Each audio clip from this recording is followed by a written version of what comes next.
All right, here we are with recap 7. We're going to be talking about implicit differentiation, some applications of that with related rates, and then the other application of derivatives that comes up, which is optimization. And then Mr. Lakin will be going over the free response in another video. So to start us off, I'm going to ask you open up Desmos in another browser and see if you can graph x squared over 16 plus y squared over 9 equal to 1 and sketch that graph. And then you can either use the graph in Desmos to find the value of y when x is 3, or you could solve that by hand, okay? And you're going to sketch a graph in your notes. So go ahead and pause your video and see if you can answer just this set of 3 questions. So get the graph going, find the value of y when x is 3, and then how many tangent lines exist when x is equal to 3. So go ahead and pause and try that in Desmos.com. All right, so hopefully this is what we came up with. We have a nice ellipse going on. And when we plug in 3 for x, we get 9 over 16 plus y squared over 9 is equal to 1. I subtracted the 9/16 to the other side, so I end up with 7/16. This would have been 16 over 16, okay? And then I multiplied both sides by 9, and then took a square root. So I get plus or minus 3 root 7 over 4, which means that there would be 2 tangent lines, one with a negative slope and one with a positive slope going on down here. All right, so it says find the derivative with respect to x and write the equation of the tangent lines when x is equal to 3. Well, we know that in order to write the equation of a tangent line, you need a point and a slope. So we have the point 3 comma positive 3 root 7 over 4, and we have another point 3 comma negative 3 root 7 over 4. So each one of those is going to need their own slope. So our first option would be to solve for y. Which if you think about solving for y, we're going to end up with plus or minus a square root and then have to do a whole chain rule and all this other stuff. The other option, remember, is implicit differentiation. So we can just take the derivative right here with respect to x. So when I take the derivative here, I'm going to view this instead as 1/16 x squared. So when I take this derivative, I'm going to get 2/16, which is 1/8 x, and then technically a dx, right? Derivative of x with respect to x. Plus, this one's going to be 2/9 y times the derivative of y with respect to x equals 0. Okay, now we don't have to write this because dx is just 1. That was our variable that we were taking the derivative with respect to. But now you'll notice we have a dy dx that pops up. So if I go to solve for this, I'm going to end up with 2/9 y dy dx equals negative x over 8. I'm going to multiply by 9/2 so that I get rid of that part. So I end up with y dy dx equals negative 9x over 16. And then I'm going to divide by y. So that's going to put a y in the denominator. Okay, if the algebra got you there, take a second to think about it. But what we want to focus on is that we take the derivative with respect to x. Anything that's not the variable, right? We're going to end up using a chain rule. Then we want to isolate the dy dx, which usually means get all dy dx's on one side, move everything else to the other side, and then factor out a dy dx, which we'll see a little bit in the next one. So from here, this is my slope. So to write my equation of my tangent lines, I'm going to need y minus, I'll do the positive one first, square root 3 square root of 7 over 4 equals negative 9 times 3 over 16, that's a 16, 3 root 7 over 4, right, because I want to plug in my point, and then x minus 3. So that's this first equation of a tangent line. Second equation of a tangent line, I'll switch colors here, I'm going to use this one for purple. I'm going to get y minus a negative, so that really becomes positive. Then I have negative 9 times 3 over 16 times my y value, so negative 3 root 7 over 4, and this would be x minus 3. So remember, one of our tangent lines was supposed to have a positive slope, and one of them was supposed to have a negative slope. And this one is going to end up with a negative slope because that would have been, come on, here we go. That would have been this top blue line, right? It has a negative slope. And then the other line, the other tangent line, has a positive slope. because our double negative here is going to make a positive. Now for a free response, you can leave your answer just like this. You do not have to clean that up. All right, so one thing to be mindful of is the independent variable. Anything else that's not the independent variable gets the chain rule. So this one says, find the derivative with respect to t, and then isolate dy dt. So there are no t's here, and that's totally fine. Step one is take the derivative with respect to whatever that variable is. So I'm going to end up with 8x dx dt plus 15y squared dy dt minus, this one's going to need a product rule. So first times the derivative of the second plus the second times the derivative of the first. Then the derivative of 9 is just going to be 0. So then it says that we're supposed to isolate dy dt. Well, here's some dy dt's. So we want to get everything that has a dy dt to stay on one side and everything else to move to the other. I'm going to have you pause your video and try that.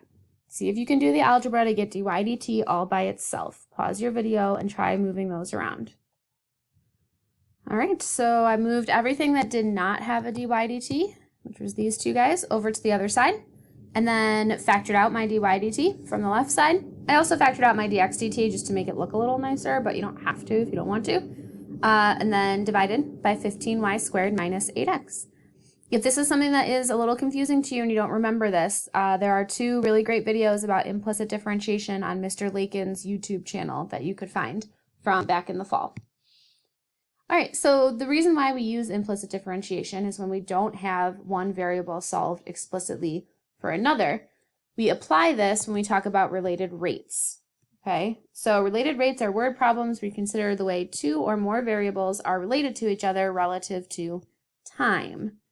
So if you remember our guidelines for solving related rates, we want to take out all the important information from the story problem, just like we normally would with any math word problem, sketch and label with appropriate values, write an equation that relates the variables, okay?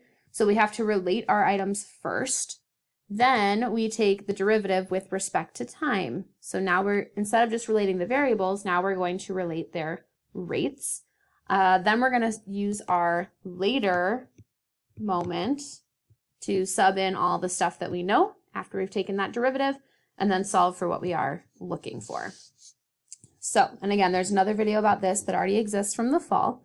It says a spherical snowball is melting in such a way that it maintains its shape. The snowball is decreasing in volume at a constant rate of 8 cubic centimeters per hour. So the rate of change of volume is decreasing, so we want that to be negative 8 cubic centimeters per hour. At what rate in centimeters per hour is the radius of the snowball decreasing? So the radius is a mystery. Later, when r is 10 centimeters. And this one is nice. They tell us the volume of a sphere. So we're going to start with our volume. This is how we are relating our variables. So we've related the variables. Now we want to relate their rates. So I'm going to take the derivative with respect to time. This will become dv dt. 4/3 pi is just a constant, so it just chills and hangs out. This will become 3r squared dr dt. So now it's later because I've related their rates. So my dv dt was -8. My 4/3 pi is just a constant. That was supposed to change to black, but it didn't, so that's okay. My later moment is when r is 10, and I want to know dr dt. So let's go through and do a little mathing, if we will. The 3's are going to cancel out. This is going to be -8 equals 400 pi dr dt. So we're going to take -8 and divide it by a 400 pi. So 8 into 400 should be 1/50, because 8 into 40 would be 1/5, then you have the extra 0. with the negative sign is dr dt. So if I look at my options here, oh, move the whole screen. If I look at my options here, it's going to be answer choice A, and it doesn't have the negative sign on it because it says that the snowball is decreasing. So the word decreasing is implying we have our negative value. Okay, so you're decreasing at a rate. It's like if you were going backwards at a certain rate. It's that whole speed velocity type thing going on. All right, this one, I want you to see if you can set up your relationship between the variables, and I will be back to help you decide once you've taken the derivative. So see if you can get yourself all the information, relate your variables, relate their rates, and get to your later moment, and then we will reconvene. So pause the video and try this one for yourself. All right, so see if you pulled out all of this important information, and hopefully you remembered your product rule between B and H. So now it's later, and if we look, we don't actually have a later time to plug in. We have to just do a little bit of thinking. So the rate of change of A depends on B and on H. They have the same coefficient. So if B were to be bigger than H, then this negative term would be bigger than this positive term, and dA dt would be negative. Okay? So A is not always increasing, nor is it always decreasing, because it's dependent on two different variables. A is definitely not remaining constant, so it's these two. And we just said that this triangle would decrease in area if this term were bigger than this term. So when B is greater than H, that was supposed to be coloring in the circle, not marking it wrong. This is our correct answer. When B is greater than H, we're going to have area that is decreasing. All right, this one is going to be totally on your own. I'm going to remind you of the chain rule for this one, but go ahead and try to take the derivative, find the value of dc dt. Good luck. All right, so thinking a little bit, you probably got stuck when you got to here because you still have P in your equation.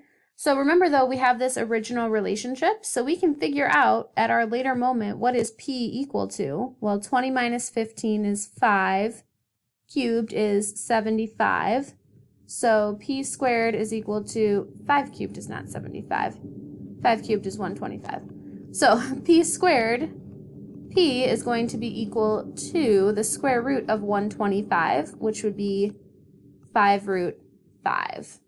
Okay, so when we put this in, we're going to get 82 times 5 root 5 divided by 75 equals our negative dc dt, which means we are looking at D right here. All right, last thing to talk about briefly is optimization. These are the same summary steps that we put when we learned optimization the first time around. But basically, optimization is the story problem of finding a maximum or a minimum. And remember that sometimes you need the helper equation to help sub in for one of your variables. Okay, but really ultimately what we're doing, remember there's no new calculus here, we're finding the maximum or minimum of the value. All right, so if I'm being totally honest, I picked this question and have now done the problem twice, and it's not coming out the way that it's supposed to. The answer is B. It's also my birthday today when I am recording this video, and I don't really feel like redoing this problem a third time. So the thing to think about is it's the minimum area of the shaded region. So it's going to be cosine minus the area of this rectangle, which this rectangle would have a length of x cosine of x, but then there's two x's, and you'd have to you have to maximize the rectangle and then subtract it from the cosine. It's a whole thing. So you want to maximize the rectangle first, and then once you have that maximum, subtract it from the cosine graph. It's just like a lot going on. So if you can figure it out, great. Please submit your work to me and we'll figure out some sort of reward. Not sure what I can do from remote learning, but it is what it is. So sorry, I'm giving up a little bit and saying goodbye. The optimization that's in AP Classroom will be much easier and much more in line with what would be expected on the AP exam. So let us know if you have questions. Sorry, this was a bad ending to a video, but I'm gonna go. Bye.